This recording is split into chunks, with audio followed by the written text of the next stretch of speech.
ఏమంటే ఇది తెనాలి పెనపాడు గ్రామం. పెనపాడు గ్రామంలో మాది ఇది ప్రైవేట్ భూమి, గవర్నమెంట్ భూమి ఉందని ఒక కరేటి గోపి అనే వ్యక్తి నా మీద కంప్లైంట్ పెట్టాడండి.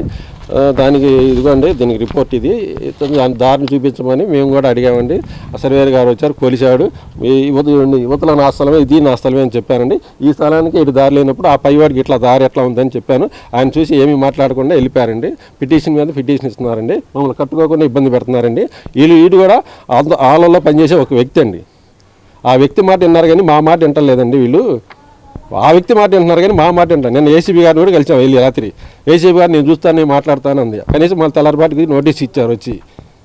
ఇది చాలా దారుణంగా ఉందండి. మాకు ఎంతో నష్టం చేశారు, కట్టుకోనీయకుండా చాలా నష్టం చేశారు. ఈ మెటీరియల్ అంతా పాడైపోయింది, సిమెంట్ పాడైపోయింది. వానకి నాకు 50,000 రూపాయలు నష్టం వచ్చింది. కరేటి గోపి, సౌందర్య, ఆయన పేరు శ్రీనివాసరావు గారు, వీళ్ళందరూ వచ్చి కొలిచారు.